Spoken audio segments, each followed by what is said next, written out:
guess what I got for you guys? A free IEP checklist that includes inclusion hot topics. So we're going to start out this Monday with the hot topic of inclusion because we can. Because you know what? It's getting to be the end of the school year. And here's the thing. I'm going to go through some of these talking points on the IEP checklist. And like I said, it includes inclusion stuff. At any point in time, go on and hop on over to iepchecklist.com. You'll see a button that says free IEP checklist. Click on it so you can get your copy and get a full copy of it. Okay.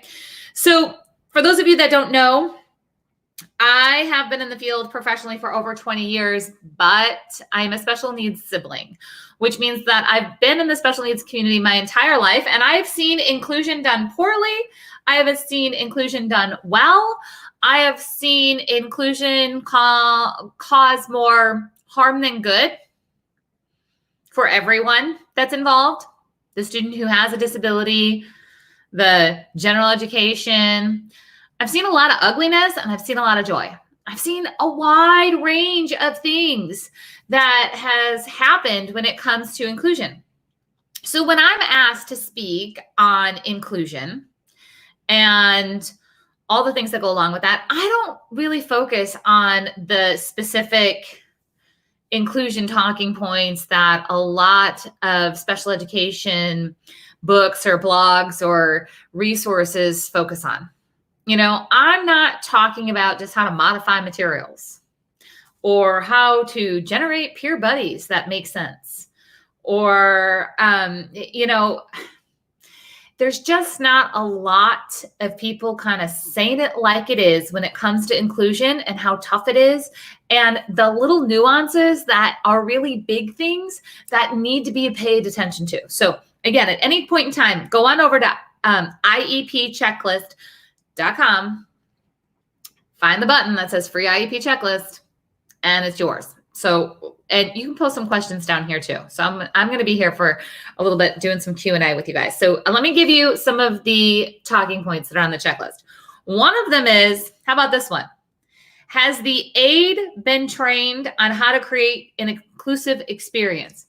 See, every child's experience when it comes to inclusion or being out of their comfort zone or learning a new skill or being around peers that might move faster than them, that might know more than them, that have a different experience than them, it requires a different kind of support. It requires some real true knowledge on what the child's strengths and weaknesses are. You know, inclusion does not mean, oh, I did not mean to get truly on my soapbox today, but it's going to happen.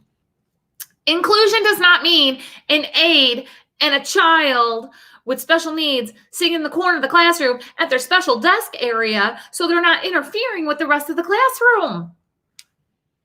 And for those of you that think there's no way that that's the norm, it is. 20 years working across the country.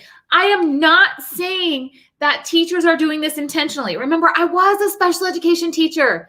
My love is working with everybody inside the Master IEP Coach mentorship. And that's parents and teachers and admins and therapists and bringing everybody together. But you can't do better until you know better. And you have to look at these details and decide, what does inclusion really mean for this student? If you really had an honest conversation with a general education teacher and said, do you have a child in your classroom with inclusion? Yes. They say yes. How often do you teach that child? What? Well, they come into my classroom and I teach the class, and then it's the aide's job to blah, blah, blah, blah, whatever that is. How often have you modified their materials? Now, if you're the teacher who's listening to this and you're like, I do this all the time, you're giving me a bad rap. No, I'm not. I'm saying cheers to you for being in the minority of teachers or gen ed teachers who have figured out how to level up your involvement with the child who, has maybe come from specialized instruction into your classroom. Awesome. I'm giving you praise. For the teachers who haven't done that, I'm not shaming you. I'm saying it's possible to do better. And yeah, Maybe it feels scary and out of your comfort zone because you don't know how to modify things. You don't know how to support the child who's being included, plus support your own classroom, or you don't know how to do those things. That's okay. You can learn. Just because you don't know how to do it now doesn't mean that you can't. Doesn't mean that. Okay. So here's another talking point. Have pre-teaching strategies been discussed? See, every time a student walks into an inclusive experience, and by inclusive, I want inclusion to happen everywhere, which means that like in the hallways, you should be included, and the office should know how to communicate with the child, and the library needs to be a safe environment. I want inclusion to be everywhere, right? But it's not always. And sometimes we have some specialized instruction and we go into a general education type environment and there's been no pre-teaching, which means that, can you imagine?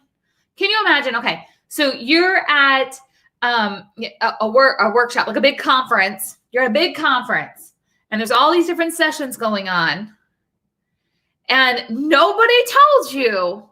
You just know that you're at a science conference. Nobody told you what's happening in that room, but you need to go in and figure it out. We'll give you a buddy, maybe your aide or maybe a peer buddy, to help you kind of like coax you, prompt you, fill you in, whatever. And hopefully you catch up or catch on to what's going on. That's not good enough.